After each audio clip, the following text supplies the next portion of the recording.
തൃശ്ശൂരേക്ക് പ്രധാനമന്ത്രി നരേന്ദ്രമോദി രണ്ടാമത്തെ തവണയും വരുന്നു ഒരു മാസത്തിനുള്ളിൽ. നേരത്തെ രമേശ് ചൂണ്ടിക്കാണിച്ചതുപോലെ ക്രിസ്ത്യൻ വോട്ടുകൾ 30% ഒരു ലോക്സഭാ മണ്ഡലമാണ് തൃശ്ശൂർ എന്ന് നമുക്കറിയാം. നോക്കൂ രമേശ്, മണിപ്പൂരിൽ നിങ്ങൾ പറയുന്നത് പോലെ അത് ക്രിസ്ത്യൻ ഹിന്ദു വിഷയമല്ല, അതൊരു വംശീയ പ്രശ്നമാണ് എന്ന് തന്നെയാണല്ലോ BJP പറയുന്നത്. ഞാൻ വാദത്തിന് വേണ്ടി അതും സമ്മതിക്കാം, മുന്നോട്ട് കൊണ്ടുപോകാൻ വേണ്ടി അതും സമ്മതിക്കാം. നോക്കൂ, ആ സംസ്ഥാനത്ത് കലാപം നിന്ന് കത്തിയിട്ട് പ്രധാനമന്ത്രി അവിടെ ചെന്നില്ല. പക്ഷേ നിങ്ങൾക്ക് ഇവിടുത്തെ തൃശ്ശൂരിലെ 30% വോട്ട് വേണം. പ്രധാനമന്ത്രി ഒരു മാസം 2 തവണയാണ് വരുന്നത്, അതും ഒരു കല്യാണത്തിന്. എങ്ങനെയാണ് ഇത് നിങ്ങൾ ന്യായീകരിച്ച് ജനങ്ങളുടെ മുമ്പിൽ അവതരിപ്പിക്കുക?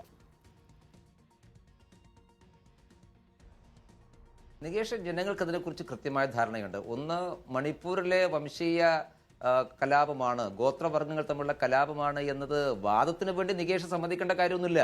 അതൊരു വാദമല്ല, അതൊരു സത്യമാണ്.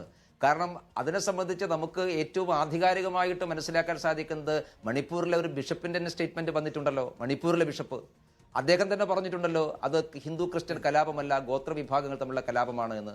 അതിനുശേഷം അതിനെക്കുറിച്ച് അന്വേഷണം വന്നു. ആ അന്വേഷണത്തിൽ പിടിക്കപ്പെടുന്ന തെളിവുകൾ, അന്വേഷണത്തിൽ അറസ്റ്റ് ചെയ്യപ്പെട്ടിട്ടുള്ള ആളുകൾ, ഇതൊക്കെ വസ്തുതകൾ വളരെ വ്യക്തമാണ്. ആ കലാപത്തിന് പിറകിൽ, ഗോത്രവിഭാഗങ്ങൾ തമ്മിലുള്ള കലാപത്തിന് പിറകിൽ ചോദ്യത്തിന്റെ ഊന്നൽ അവിടെയല്ല. എന്റെ ചോദ്യത്തിന്റെ ഊന്നൽ എന്ന് പറയുന്നത് CMT രമേശ്, വംശീയ കലാപം നടക്കുന്നിടത്ത് പ്രധാനമന്ത്രി പോകില്ല എന്നില്ലല്ലോ. അഹമ്മദാബാദിലെ ക്രിക്കറ്റ് കളിയിൽ തോറ്റ ഇന്ത്യക്കാരെ സമാധാനിപ്പിക്കാൻ സുരേഷ് ഗോപിയുടെ മകളുടെ കല്യാണത്തിന് പോകാൻ പ്രധാനമന്ത്രിക്ക് സമയമുണ്ട്. വംശീയ കലാപം നടക്കുന്നിടത്ത് പോകാൻ പ്രധാനമന്ത്രിക്ക് സമയമില്ല. അല്ല, പ്രധാനമന്ത്രി എവിടെ പോകണം എന്നുള്ളത് പ്രധാനമന്ത്രിയുടെ ഒരു തീരുമാനമാണല്ലോ. അതിപ്പോ ഇന്ന സ്ഥലത്തേക്ക് പോകണമെന്ന് ഞാനും നികേഷിനും പറയാൻ സാധിക്കില്ല. മണിപ്പൂരിൽ ആ കലാപം അടിച്ചമർത്താൻ വേണ്ടി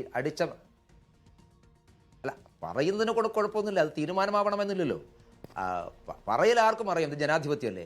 പക്ഷേ മണിപ്പൂരിൽ ചെയ്യേണ്ടത് ക്രമസമാധാന പാലനത്തിന് വേണ്ടിയിട്ടുള്ള നടപടികളാണ്.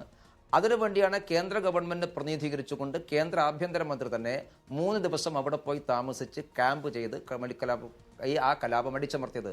മണിപ്പൂരിനെ കലാപത്തെക്കുറിച്ച് നമ്മൾ വല്ലാതെ വാചാലമാകുമ്പോൾ മണിപ്പൂരിൽ 6 മാസവും 1 വർഷവും 2 വർഷവും നീണ്ടുന്ന കലാപങ്ങൾ ഉണ്ടായിട്ടുണ്ട് എന്നുള്ളത് വസ്തുതയാണ്. അത് അധികം കാലം പുറകോട്ടൊന്നും പോകേണ്ട ആവശ്യമില്ല. നമ്മളൊരു 5 വർഷം പുറകിലേക്ക് പോയി കഴിഞ്ഞാൽ അന്ന് അവിടെ ഉണ്ടായിട്ടുള്ള കലാപം ഏതാണ്ട് 1 വർഷം നീണ്ടുന്ന കലാപമാണ്. ഒരു കേന്ദ്രമന്ത്രിയും അങ്ങോട്ട് തിരിഞ്ഞു നോക്കിയിട്ടില്ല. അതായത് UPA ഗവൺമെന്റ് 10 വർഷം മുമ്പ് UPA ഗവൺമെന്റ് കാലത്ത്. അപ്പോൾ അങ്ങനെ ചരിത്രമൊക്കെയുണ്ട്. ഈ പ്രാവശ്യം കേന്ദ്ര ആഭ്യന്തരമന്ത്രി അവിടെ പോയി, അത് കേന്ദ്ര ഗവൺമെന്റ് പ്രതിനിധിയായിട്ടാണല്ലോ, പ്രധാനമന്ത്രിയുടെ പ്രതിനിധിയായിട്ടാണല്ലോ അദ്ദേഹം പോകുന്നത്. അവിടെ പോയി 3 ദിവസം താമസിച്ചു. എല്ലാ വിഭാഗം ആളുകളുമായിട്ട് ഒരു മേശയ്ക്ക് ചുറ്റും ഇരുന്ന് ചർച്ച ചെയ്തു. ആദ്യമായിട്ടാണ് കലാപകാരികളായിട്ടുള്ള ആളുകളുമായിട്ടൊരു സർക്കാർ ചർച്ച നടത്തുന്നത്, ആദ്യമായിട്ടാണ്. അമിത്ഷാ അവിടെ എല്ലാവരുമായി ചർച്ച നടത്തി. അപ്പോൾ അതിനുള്ള നീക്കങ്ങൾ നടത്തിയിട്ടുണ്ട്.